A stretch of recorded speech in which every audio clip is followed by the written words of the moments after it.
many vocal tracks are on that thing, do you think? Of just the oohs and the bop-bahs and the ahs, and like there's so much stuff No more going so on. than normal, I think. I like doing backgrounds, and I like using my voice as an instrument, so it usually ends up on there. How do you in different ways? Talk about using your voice as an instrument, because no one does it better than you, and I'm fascinated by it. Thank you. Talk to Bobby McFerrin. He's pretty. Okay, fine. Bobby McFerrin's pretty good too. Speaking of using one's voice as an instrument, true. But yeah, I mean, it's a tool that I have, and it's versatile. So I like to play with it and do as much as I can with it. Usually, when we're tracking, and like the chorus of "In Your Shoes," there's a lead vocal, and there's a and that was actually from another part, and we thought, hey, that would sound good over here, and so we stuck it over there. I've heard you talk about that, how songs, choruses from this song will end up in this verse, and like you'll mix and match together. Well, that's sort of the writing process too. I mean, it is a bit of piecing together puzzles. I mean, that actually didn't happen so much on this record because the songs melodically came out a little more in their entirety, whereas for a while with a lot of other records there'd be, I've just got a verse. I've got a verse for a year and I have no chorus. But I noticed when you played that song on Q today just on the piano, you were doing Luke's guitar parts on the piano. Was I? Yeah, but the solo part that. Yeah, see, I wrote that on piano. Okay, and I asked the guitar player to play that, to overdub that. Thank you very much. But I'm curious, where do songs typically start for you? Start melodically, usually no, I mean on the instrument. What instrument? Usually piano. I tend to write mostly on piano, although I went back to guitar. A song from my father was on guitar. But it's nice to have the ability to move around both instruments. I find as a songwriting tool, it's great if you're at a certain place and you're stuck with a chord progression or whatever, you take it to a different instrument and it'll usually spark something different. Is it safe to say the dominant instrument we hear on a track, is that usually what it started with? Or does it change from time to time? Well, Flesh and Blood, the guitar part, that was a piano part originally, but it sounded too much like Coldplay, so The heavy intro that you made fun of me for last night? Yeah. I like it. The Smiths thing, yeah. Smiths, yes, I hear that too. Yeah. Or U2, I know, I've heard that reference as well, but... It's all right. Yeah. Or Sarah McLachlan. Thank you. Yeah, I think so. What's it going to take is about trying to be, and I always wonder about this when you're 7 records deep, and artists always talk about trying to reinvent themselves, and the song kind of talks about that a little bit too. Well, that was an interesting one to do. That was actually for King Kong, which is to be a Broadway musical. It started in Australia.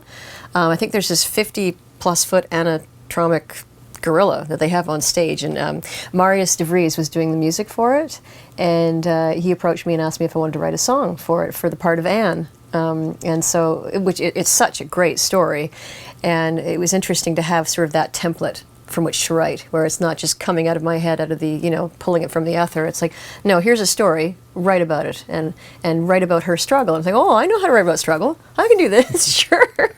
And it was fun, and it was for Broadway, right? I have a lot of song ideas that are a little, I don't want to say schmaltzy, but they're a little too far in that direction, and I tend to sort of leave them for something else if something like a movie or something comes along, it makes more sense for than having it on the record.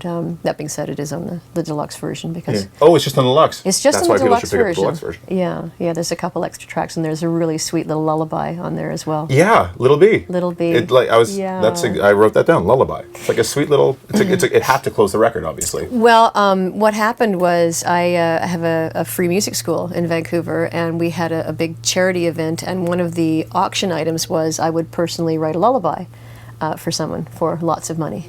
And this lovely man who's actually a friend of mine gave me lots of money to write this lullaby, and about 6 months later he phoned me up and said, so how's that lullaby going? I'm like, oh God, I forgot, sorry Frank.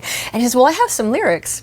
And so he sent me those lyrics, and literally 3-4 hours later, I'm like, okay, I know exactly what to do with this. And it was so easy to write the song, having those words. They were so sweet. Do you find that for yourself as a writer? Do you ever write the words first? No. No, very, most people don't, very right? rarely. Yeah. The music comes first, melody, with maybe 1 or 2 lyrics. Like In Your Shoes started, you turn the radio on, play your favorite song and cry.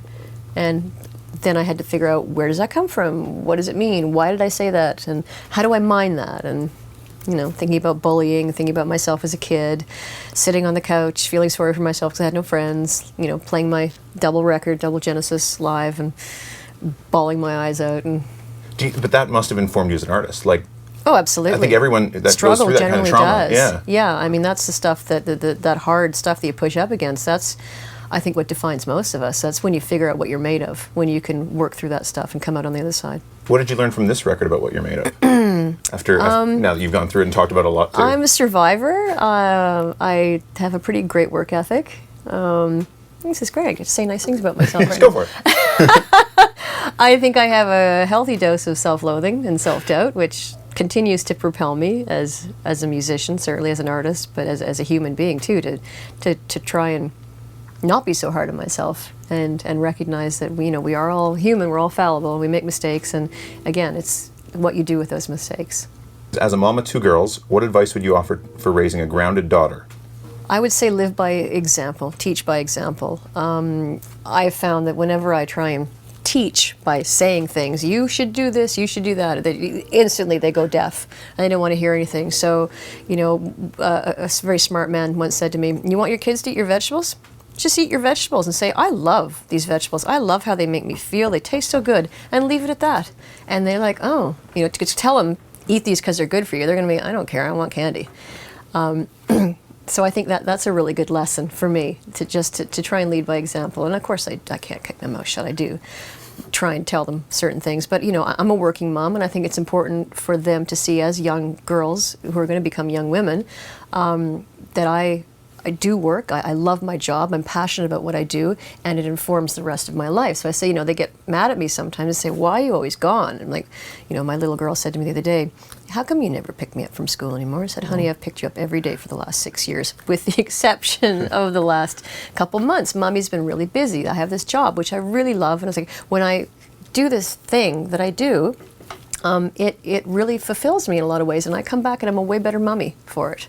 So I do try and explain the balance. And I say, I'm also really lucky because I get a chunk of time off in between. I know you don't remember that right now, but I was home with you for a lot of years, and you came with me. So They came on the road with you? they do, yeah. Oh, that's cool. It's going to be a little more challenging now because my oldest is 12, and she's in grade It's a 6. life now, and, and well, and school's tough. And it's hard to take them out of school. I mean, when she was younger, I homeschooled her for the couple weeks, which is, wasn't that hard. It's just, she was in grade 1. I could manage that. Now it's like grade 6 math. I'm already lost. So we all have phones now with calculators, just in Thank case. God. See, Mommy needs to Google this. Just give me a minute. What are your tips for instilling an appreciation of music and the arts in kids? Introducing them to a lot of different kinds of music at an early age is great. What do you play around the house?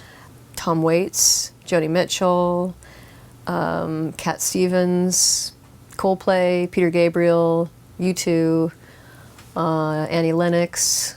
Pretty broad spectrum. Mm-hmm. Yeah. Cool. And then they say, can we please turn this off and listen to Top 40? Well, you like the Happy song. I Didn't I love Happy. Yeah. Oh, and that's great. I mean, we'd have bonded over that because basically, that song comes on in the morning and we all just get up and start dancing. And we have dance parties. We do. Often before bedtime, we have little dance parties to get the yayas out. Get the yayas out. Yep. That's a Rolling Stones record. Get your yayas out. Get your yayas out, yeah. What are some of your favorite things to cook? A favorite recipe, maybe? I am more of a baker than a cook, although I've kind of gone into cooking a little more because it's more forgiving. Baking's kind of particular, but I love pies. I make a wicked rhubarb pie. But I'm very much into comfort food, like, beautiful mac and cheese with lobster and butter, fat, and sugar. I mean, I'm terrible when I cook. But I make a wicked salad. I've got some really great kale recipes. And braised lamb shank. That's a good one. Cool. And also, I just harvested my rhubarb. And I stole this from Jean-Georges in ABC Kitchen in New York. But fresh ricotta and rhubarb compote with pepper and olive oil, and you sounds really good. Dip that in your bread, or dip the bread into that, and it's like heaven. Yeah, I know what I'm going to have for dinner now. I got to find some rhubarb. Yeah. You can mail me some from Vancouver. That'd be nice. You travel a lot, obviously, for your job. Yeah. In all of your travels, where have you felt most welcomed? Probably Thailand. How come? That's interesting. I don't know. Well, because they're very loving, welcoming people. They're very kind and generous and of spirit. They seem to really love people. And I traveled all through there. But India as well. I spent a lot of time in India, 13 years ago now. And just really warm and open.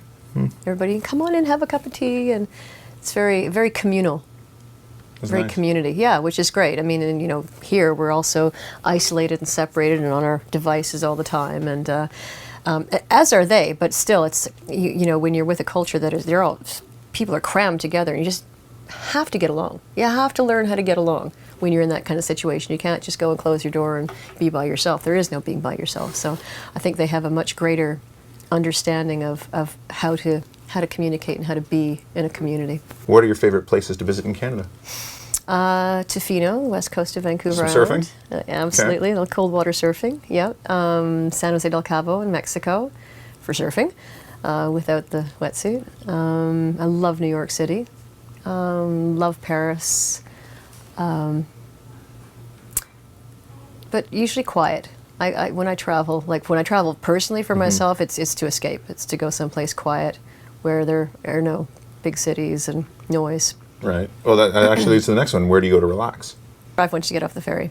Yeah, well, it's beautiful too. It feels like 2.5 Jurassic Park. if you drive like mad people. Is that how you drive? You're a fast driver? If I don't have the kids, yeah. If you don't have the kids, it's very smart. I like Yes. that. Safety first. yes. Precious cargo. Where are a few of your favorite family travel destinations?